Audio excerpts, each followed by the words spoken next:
Welcome to the Commercial Real Estate Podcast powered by First National. I'm Aaron. He's Adam.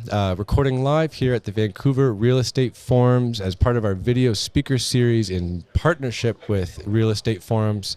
Our sponsors of the speaker video series are ML Emporio and Remax Commercial.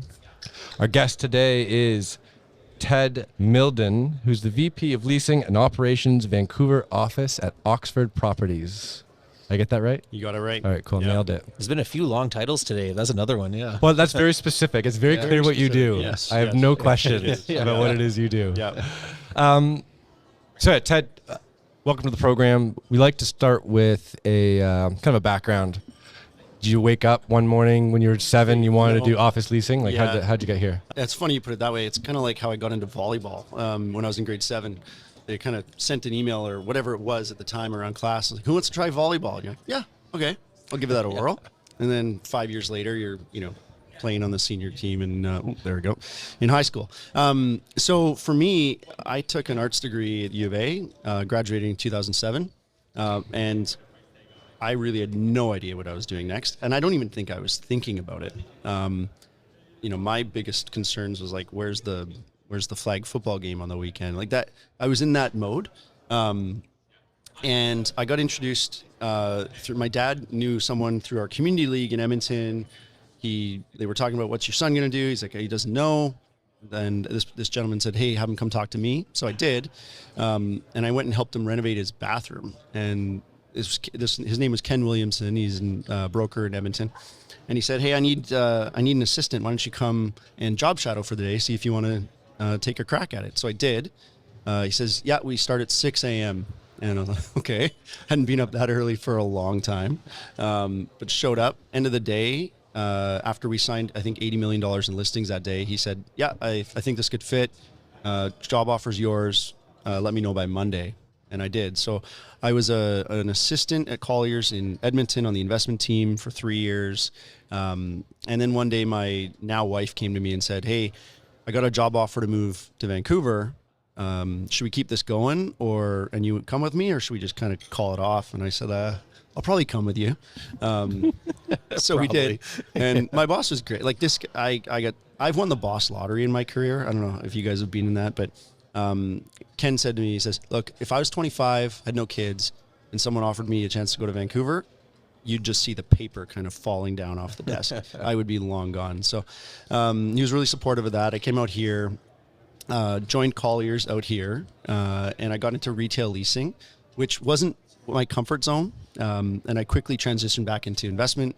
I got Rookie of the Year in 2010, yeah. And for Canada, had a 4-year stretch at Colliers in Vancouver, and then Chuck Wee recruited me over to Oxford, where I got into a leasing role and have progressed now into a leasing and operations role with Oxford.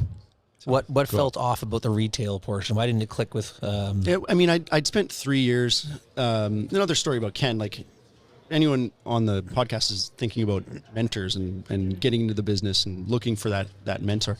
When I got there on my first day, there was actually a pile of sawdust on the floor of Ken's office, and he had taken a saw to his desk and shortened it so that he could fit my desk in his office. And so for 3 years, like I just lived and breathed investment. He was an MBA and a CFA, and that's what I knew. So then, I think the day I remember, or I knew retail wasn't for me, was when I took a tour in Maple Ridge for a 1,500-foot unit on a Friday of a long weekend. And I thought, like, I spent 2 hours in traffic trying to get out there. And I was like, this is not my jam to do this. And that's like, obviously you wouldn't do that if you're a seasoned professional. You'd have a better system give it to the new guy. You give it to the new guy or whatever. But I kind of said, like, look, this isn't my skill set. So sold some land, sold income producing properties, and then came over to Oxford in 2013. So 12 years now. Tough decision to leave the broker life? Yeah, I mean, look, you can get out of it what you put into it, and I think that was probably one of the reasons that I made the move, is because I wanted to start prioritizing other things for me in my life, like starting a family. I got 3 young kids now, and I I was go, go, go, go, go. So it was time to kind of refocus. And I also wanted to learn about the business of real estate in a different way. Like brokerage is really good. It gets you putting deals together, but you're not running assets. And that's what I'm doing now, which is it's a completely different skill set, but just another skill set to add on. Give us the elevator pitch of Oxford. Yeah. So, I mean, where do I start? We build Really, really, really big. really big. Yeah. We build and create world-class communities and properties and operate them. And that's kind of the simple way of putting it. Like, I was at the Stack this morning. I don't know if either of you been to it's our newest building in Vancouver, 550,000 square feet, trophy of trophies. It's zero carbon, tallest building in Vancouver. 92% leased to some of Canada's best companies. And I was on the roof, and they actually hosted the PWHL announcement for the Vancouver franchise up there this morning. And I was just looking around. We had MLA, Minister MLA, Deputy Mayor of Vancouver, Chief Wayne Sparrow. We had a couple Hockey Hall of Famers up there. And you're looking at that going, okay, this building just attracted this amazing group of people up here to celebrate a great thing for the city. And that was just really rewarding for our team to see that come to the building. And we've had a number of those events. Like that's just the one that happened today. And so when you think about like the pinnacle of what we create at Oxford, we create these great places for people to come together and experience real estate in a different way. Scope and size worldwide? Always changing, but approaching $100 billion in 4 continents, 16 cities, 6 asset classes. I might be getting these off by one or two, but you're rounding. That's I'm okay. rounding, yeah. And when you have 100 billion, you're allowed to round. yeah, exactly. So, but some amazing properties: Hudson Yards in New York, Sony Center in Berlin. Great properties across Canada and Calgary and Toronto. We're in New York, Boston, Washington, D.C., San Diego. Cool. Yeah. Given that your job title specifies Vancouver office, what's the Yes. size and scope of that portfolio? Yeah, 1.9 million feet. We've got about 1.5 million feet of development land that we can, or development density that we can activate in False Creek area. Our portfolio here is 1.7 million square feet, and that's a mix of streetfront retail and office. Let's do state of the union, state of the market today. Office in Vancouver. What's vacancy rates? What does it look like? So it depends where you are. We were joking about this before. It's furcating, however many numerals you want to put at the start of that, whether it's bi or tri or quad. It's mixing up a bit. And so we tend to play in trophy or AAA or A. We run a complex here called Oxford Place. It's a collection of 4 buildings, 1.1 million square feet. It operates together, a lot of synergies between the assets. We've kind of supersized the amenities between the assets, and then we let customers go between the different assets to use those amenities. So we think there's an advantage there versus a one-off building, not necessarily the size of the Stack, because the Stack's big enough it can have larger amenities, but we can offer tenants and customers in smaller buildings bigger amenities. So that's where we play. In terms of vacancy, the trophy assets sitting around 7% right now. As you go down the kind of spectrum, it's elevating, and B and C class, depending on if you count sublease space or not, it's anywhere between 15 and 20% available. In Vancouver or the sort of the greater Vancouver area? That's downtown Vancouver, and it's largely the same in the suburbs. Okay. It fluctuates a little bit. In COVID, what you saw the suburbs really become popular. It was hard to find space out there. And if you look at the line on the graph between vacancy, their downtown and the suburbs are starting to converge again. And you're seeing more people look at downtown. And my view on that is all roads lead to downtown. And if you're hiring, and we're seeing back to office really gain momentum right now. And so if you're hiring from all the various municipalities around Vancouver, all roads lead downtown. Whereas, if you're in Richmond, it might be harder to hire from North Vancouver or something like that. So we really like the urban core. So institutional ownership is part of the reason that office, didn't actualize some of the the worst outcomes during the worst part of COVID. But when we talk about B and C class or C class assets, the percentage of institutional ownership would be greatly diminished. Institutions like yourself prefer the A class, which is why your portfolio sounds like it's largely A. Yep. Has there been any visible bankruptcy, receivership, those kinds of things going on in any of the C class ownership space? I think it's different in Canada, especially in Vancouver. Not so much, and a lot of it is people have owned these assets for a very long period of time. They didn't trade a lot before. They haven't traded a lot since. That C class has always been the private investor, quiet money, patient money in Vancouver. So we haven't really seen a lot of that. And it's good. It brings a certain level of stability to the market. And there's a place for that too, right? And not everyone needs to be in a trophy asset, right? And that C class market, that will stabilize over time as buildings like 1111 become turned into hotels. That since the announcement, 1111 West Hastings, the Reliance project, we've done 2 deals with customers coming out of that building. We've probably toured another handful more, and those groups are going elsewhere into the market. So when one building gets taken out of stock, other buildings obviously will gain from that. Any conversion? Not in Vancouver. I don't think that, this is just my read on it, I don't think the price per foot for the office assets have gone down to the point where you can justify spending the money to convert it to residential. There's also zoning challenges, and some of that's changing. There's just a zoning change on some of the shoulder areas of Vancouver, downtown Vancouver recently, where they're going to start to allow more residential. So maybe you'll see some partial conversions, which would be interesting. I don't know how that would work operationally, but we haven't seen a lot of office to res conversion in Vancouver. We're seeing a little bit on the hotel side. This will be the third project that 1111's doing, third project in our market where you're seeing office stock go to hotel. The other 2 have been relatively small. One's a medical office building in Burrard, another one's it was office strata space in Yaletown converting to a hotel. The hotel makes sense because probably the least amount of CapEx required to get the conversion done. It's more so that it fits commercial zoning. Oh, okay. So when you think of commercial zoning, I put 3 buckets. I say office, hotel, or school.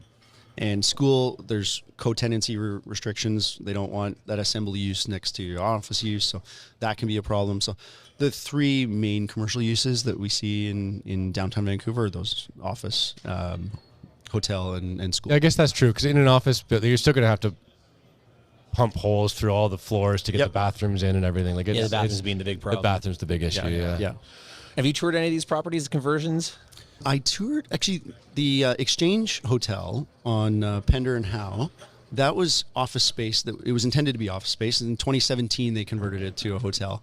And that was it was historical. It was where they took an old historical building and then put a tower above it, but maintained the old heritage building.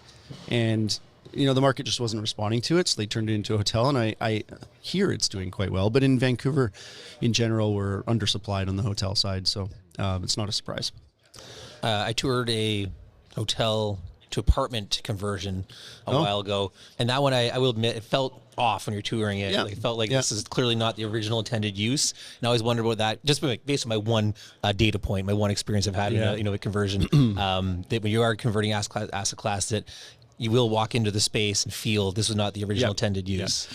So we had a young broker, or there was a young broker friend of mine in Edmonton, and you're kind of cutting your teeth together. So he had this conversion unit downtown Edmonton, and I went over for a beer once. I walked in, and this thing, it looked like a spaghetti making factory. It was so skinny and long, right? Because you had to get to the quarter curtain on that, and you couldn't make it too big. So I'm exaggerating a bit, but I probably could have held my hands out and touched both walls. He had a loft bed, and then his kitchen faced his couch, and the TV was there.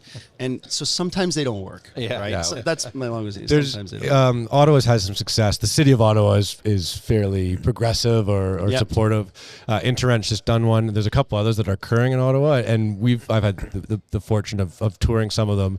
It's really complicated. Yep. And you have to have almost the perfect floor plate to make it work, and the elevator bay has to be in the right angles. Like it's a challenge. There's a pretty successful one. I don't know the year of the conversion, but the Electra building at Burrard and Nelson in Vancouver. It used to be BC Hydro's head office, and they converted it, but it was a long and skinny building. And I didn't grow up here, so I'm learning a bit of trivia about Vancouver all the time. But you guys have been here and heard that horn that goes at noon, right? That horn used to be on the Electra building, and then they moved it to the convention center when they decommissioned that building. So it's kind of a little neat bit of trivia. We're spending a whole bunch of time on an office conversion because there was a time when office conversion seemed like this great idea. It's going to save every solve market. the office market. But as we, as time evolves, as time goes on, there may not need to be a saving of the office market. It really is just it takes time for the impact of the work from home flexibility to kind of make it work its way through. And so you mentioned the back to return to office velocity picking up. I feel that too. It feels like more and more people are going back in 2 days a week and 3 days a week. It's still not great utility of office space if you're fully occupied 3 days a week. How are you absorbing that? Yeah, so what's really interesting, you made me think about some of our conversations we're having with our customers as we come for renewal. And a lot of people have just been reading the newspaper and seeing the different stories that are out there, and catastrophe in office space and this and that. And it's just not reality, especially in the product that we have. And so they're surprised when they get their renewal proposal and it is whatever it is, whatever it says on the paper. And sometimes that rent's going up from the deal. Tim promised me that he'll give me NER numbers, but not his own property later. We're going to go there later. Okay. Sorry. Yeah. So, we're 95% leased, and customers can look that up when we start our renewal negotiations with them. And there's this moment of like, okay, I guess it's not as bad as the newspapers would lead you to believe. Right. So, personally at Oxford, we're in 5 days a week. There's a couple of people that don't come in Friday, but we've never had to ask anyone to come. We've never had to have that discussion of like, hey, we need you in the office more. And is that your department, or is that sort of Oxford in general? That in Vancouver, that's the way we've been operating. In Toronto, I know that most people are in most of the week now, and I think about 4 days a week is kind of the average in our Toronto office. Same in our Calgary office. So from the people we talk to, like, we have high performing customers in our buildings. I think that's synonymous with being around each other as teams. And,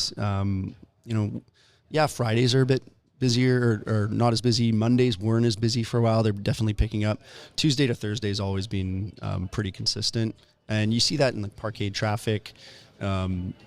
Dry cleaners are busy again. Toilet paper usage is back to where we thought it was. Like all that stuff. All the indicators. Can we see a graph on that? Yeah. Let's get that one out. So that one I admit I didn't look that one up. I just kind of made the joke on it, but we're seeing a return to normalcy definitely in there. It's funny, totally anecdotally, but I use my kids' friends' parents as a guide, and ask them, hey, like, what's your environment, and still predominantly work from home the majority of the time. Yeah.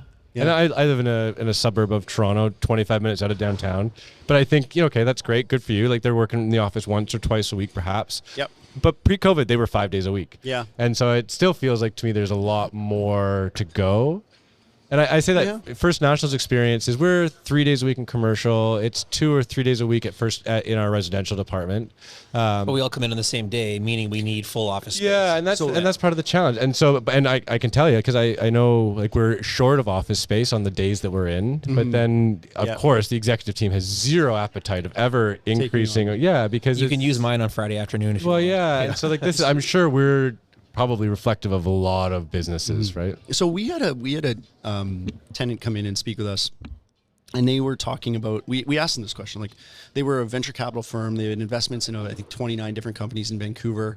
They actually did a survey across those 29 companies, and they were trying to figure out how much space everyone has at home. And I'm going to get the number slightly off, but it was in the 400s per person. They said each of our, on average, all the employees that we're involved in the businesses have about 400 feet per person at home at their residence, and that's Vancouver, right? So Vancouver, smaller residences, And so we're seeing people need the office space because their residences are small in this market, right? You don't have the ability to create the home office. Like during COVID, I hated working at home because my home office was a Costco folding desk next to the toy box, right? Under the TV.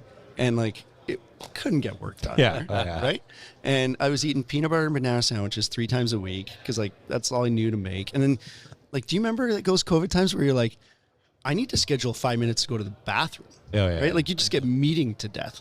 And so none of these things were positives for me. Like, you know, if you're looking at the brochure for return to office or for working from home, for me, those are all negative things. Now that's not everyone, right? And certainly you can say that we've had to be more flexible with arrangements. Like so-and-so needs to drop their kid off at a certain time and leave for this or whatever. And that's fine. But because the accountability is there amongst our team, I know some people have struggled with that at their businesses. You just talk to different employers and they say, like, here are the struggles we're having with work from home. And there was some accountability, and there always will be on bigger teams. And but what they were struggling with was that loss of creativity and mentorship and for the culture is huge. I mean, that's why we're 3 days a week but we have no intentions of increasing, I guess. And that's we're kind of for here for now. Right. But we're here. Doing more company events though, things like that. We're here. We like this. I think everyone's happy with this. But the challenge, of course, is that we're out of space. Like we have too many people for the space, but we could never grow.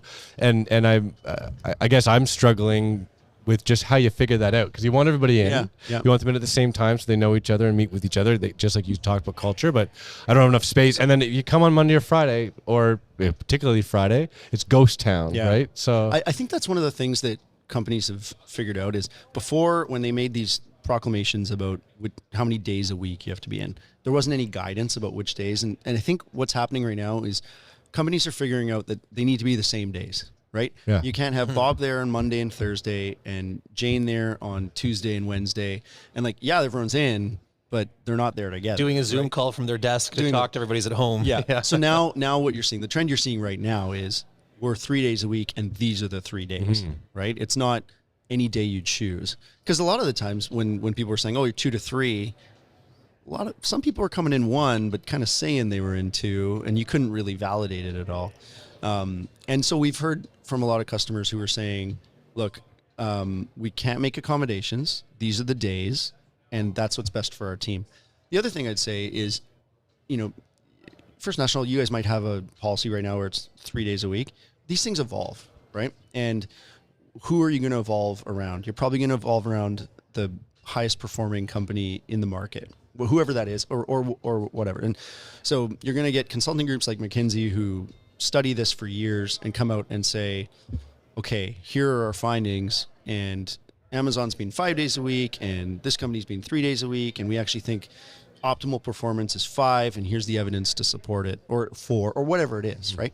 So your 3 days right now might stay as 3 days, but it might move to 3.5, might move to 4, who knows? Yeah. Right. So we're in the midst of that evolution. And one thing I remember during COVID was like the constant predictions of like, when are we all going to be back? Remember that? And it was like turning on a light switch one day, we're all going back. We're all going back. And on the early calls, you're like, we'll all be back by September, whatever, or we'll all be back by January. And like these predictions, they're extremely hard to make. And all I know is that we're going to continue to see an evolution in this. Well, to that point, I mean, if COVID had never existed, the office market would continue to evolve. I mean, there could have been outcomes where we end up with some people taking more flexible workspaces. That was already more prevalent than would have been 20 years prior. Well, remember the company called WeWork? Yes. Right? Like it's like they're gone. You never hear about it. They were dominating office conversations. We would sit here in the podcast, spend half an hour talking about the impact of WeWork, right? Yeah, and their impact is still being felt in very positive ways. I mean, we were talking as we were about to turn on the mics. They've created the expectation, particularly for smaller companies, that you walk into ready-made space, right? When I started in this business 12 years ago, 2,000-foot tenants would be engaging a contractor and a designer and picking furniture and doing the entire process to procure office space. Whereas today, the expectation is I show up, it's built, maybe I have to pick out some furniture, and I go. And I view that as an impact of WeWork, where they made it so easy for people to walk into office space and start using it. And not have to go through the brain damage of what's my identity, what tone do I want, what energy do I want people to feel like you just. So now landlords have become the specialists in that. We've become the experts. So we employ a construction and design team, and they do show suites and TIs for tenants, and we've taken on a lot of that lift because, it's kind of like procuring a mortgage. You do it once every so often, right? So let's bring in an expert. Like the end user. I mean, their main business is not designing office space. Yeah. It's something else. So let us do it 40 times a year, and you do it once every 5, and you just come and talk to us and let us help you, right? Well, especially they don't have the ability to look at plans on a piece of paper or walk into a shell space and envision it. If they're touring properties and 2 of them are done, and they just they're a law company a law firm, they can just walk in and look at it, and the third space is shell. They're not going to picture. They're not going to pick it. Yeah. So you're seeing that's a common strategy right now amongst certain landlords is, okay, let's spec the suite, make it easier for people to say yes. What's the TI market like? How's it evolving? Well, in that use case, it can be very little because someone's just walking into a suite. It's already been spent. So that's we would call that landlord work, or we call it vacant space prep. And so we design, and our kind of rationale is we design space that we know is going to be able to be used 2 or 3 times in a row, rather than having to change it all. And so we've been pretty successful in that. Our typical right now is conference room, 2 offices, kitchen, and then some call rooms so that you can just go in and take a phone call. Not a full room, but a chair and a door. And that has been very popular. We just had 2 floors turnover in one of our towers. We'd made 8 of these suites, and they were all leased within a year. So, it's a proven strategy right now, and I anticipate more people will start to do that. Is there any difficulties when you're designing space when the tenant tour or the potential tenant tour in the morning is a law firm, and the one in the afternoon is a software design company? Yeah, they're going to want very different looking space. Yeah, and so we have standardized finishes, and you can just bolt on stuff, in your design. If those 2 offices aren't enough and you need 5 more, you just price in 5 more and then add that to the rental rate. Okay. So but on the larger deals, so you ask about TIs, I would say there's been an elevation lately in terms of what you're having to give on TIs, and it's kind of related to the quality of the building that you're going into. Now, on the flip side, the landlord is typically getting a longer term. So you're seeing a lot of customers really comfortable with 15-year deals right now, especially for larger ones. Whereas, COVID really shrunk terms for a few years there.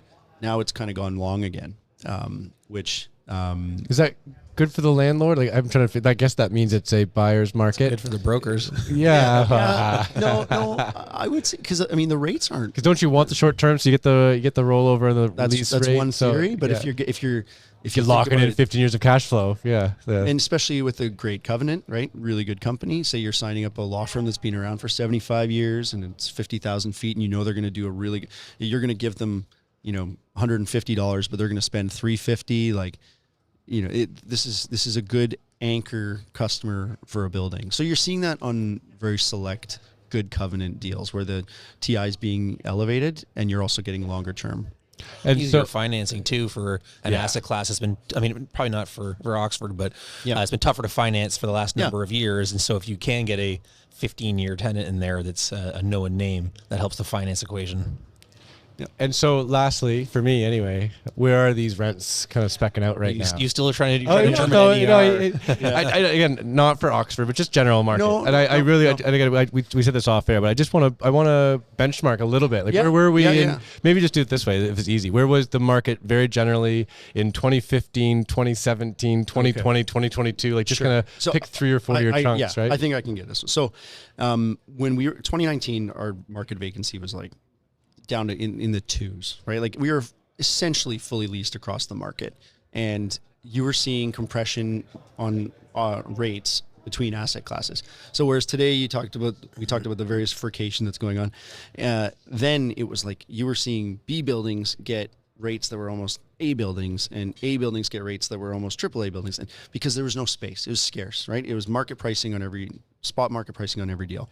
And what's that, like $50, $70? Like you were seeing some buildings that were escalating, and you were seeing year over year contracted rent growth a lot bigger than you'd see today. You're seeing most deals in the market have $1 per square foot added per year.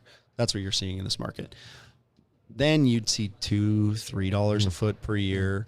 You'd see these really big growth rates in some of these leases, and you know, I would call it the deal that's coming to mind is a low A office building, so good location, good ownership, single asset, kind of on its own, and you were seeing deals in that building going in the mid 50s, right?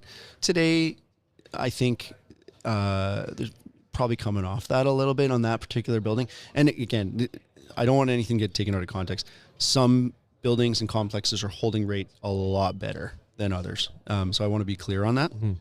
But that particular building that doesn't really have a hook to it, they'd be off, 10 to 15%, maybe a touch more than that on some of those. Which would be, I think, surprising to most people, given Less than I thought. The challenge that the space has occurred. Yeah. And it depends. Like, look, if they did that big deal on a 15th floor, and then now they're going to do the 4th floor. Yeah, you're gonna get it looks into the alley. Like it's going to be a bit different. So it's effectively flat, I guess, if you got to take it all together for the most part. Through COVID, it's kind of back to order. Yeah.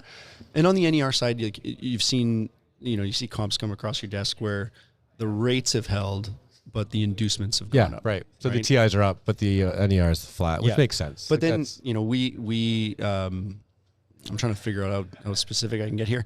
We outperformed our pro forma on a building recently through COVID, right? Great. And that's because trophy, right? People needed to be, not needed, but people wanted to be in that asset, and we had designed and planned for the future with that building, so people wanted to be there. So you're in the good part of the trifurcated market. Yeah, and we offer, one thing that's great about Oxford Place, we have customers who've been in all 4 buildings, right? So they started as 2,000 foot tenant in 1, grew to 4, grew to 6, and then we moved them to another one when they went to a full floor. Like, it's a really neat ecosystem. Aspen Properties in Calgary. Yeah. Hutchison. Yeah, Scott Hutchison. Yeah. Thank you. We had him on, and he was just a great guest, just so passionate about experiential office and they've done a great job. The stuff that he's doing and putting in basketball courts in the lobby and the culture that it creates and the attraction and the type of people and the fact that you don't get just a whole bunch of tech firms, you get law firms and accounting firms that also want that for their employees. So what kind of things do you see? Are you leveraging the US? Like, I've heard all sorts of kind of wild stuff that they've been doing down there in new builds. So maybe just talk through the evolution of amenities in office buildings. Yeah, so our strategy's largely been around creating great environments and letting customers use them. Some other folks have strategies around having a lot of events and curation.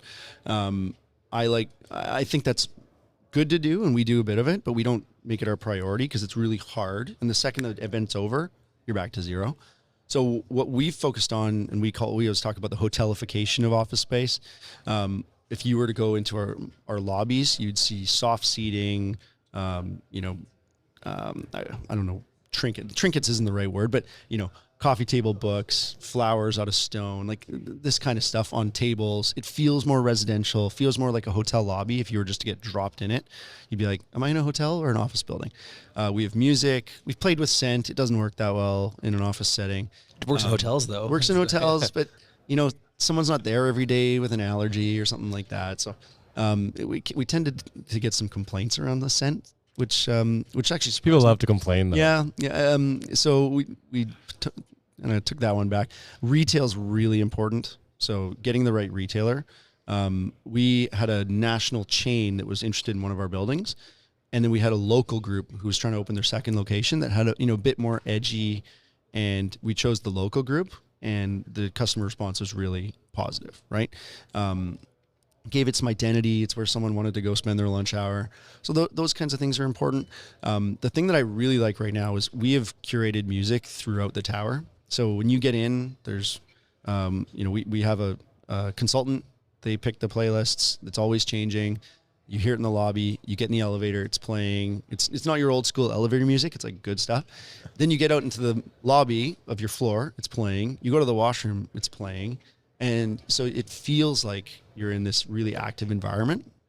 And the day we turned it on, my phone blew up with customers just saying like, this music's really great.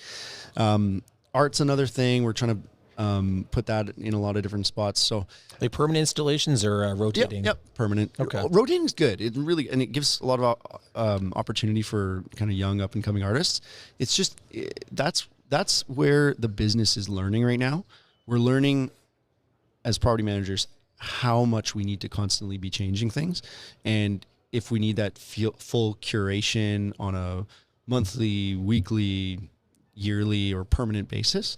And that's what we're trying to figure out. And so we held events in our lobby at M&P Tower, where it was called 100 Amigos. There's 100 artists that made 100 pieces, and they had a big show, and it was on for months, and it was great. A lot of work to get there. We had a bonsai exhibit in one of our buildings where this gentleman from the Sunshine Coast brought, I think it was about 60 bonsai trees, and had them up, and it was great. Like, so many people came through, but again, a lot of work to get there. And the other part of that strategy is saying, okay, let's just make the space really great, have one big art piece and a good retailer. And are we 95% of the way there, 97% of the way there? And we don't, more efficient. And we don't need to put in that. So that's where the industry's trying to figure out. What about outdoor space? Yeah. Rooftop space, patio space, that kind of thing. Yeah. So plazas are really important. If you look, you probably can't see it from here, but we just installed our sport court. So we have a big plaza. We've got sport court flooring with hockey boards, 2 basketball nets. We usually have a dodgeball tournament every year, floor hockey, pickleball, all that right in between. Like, that's next to a AAA office building in between M&P Tower and Guinness Tower. Gets used a ton. And we just leave balls out there. We used to do the old, like, bring your ID to the security desk, get a thing. And it's like, no one would use it.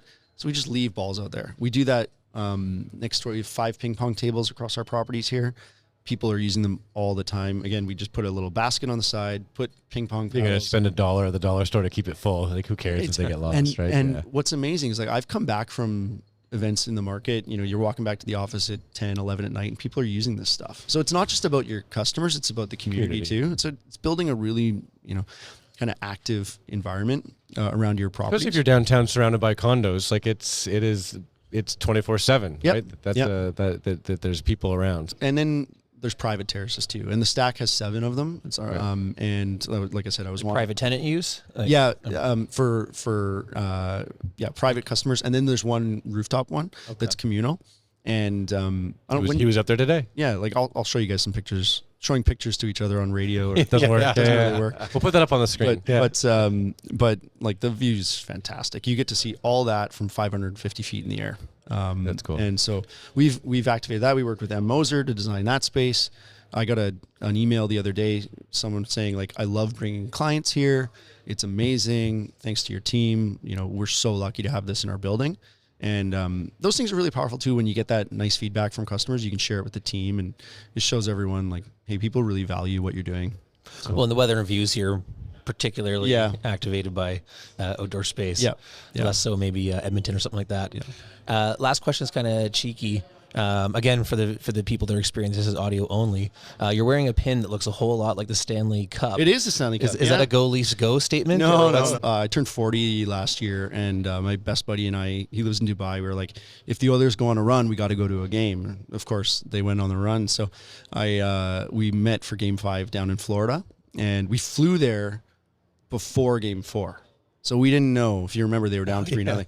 We were sitting at the bar going, like, I hope they win this game, because then otherwise it's a long 5 days in Florida without going to an Oiler game. And anyway, they won, which was great. And the game we went to, they won. It was a really great game.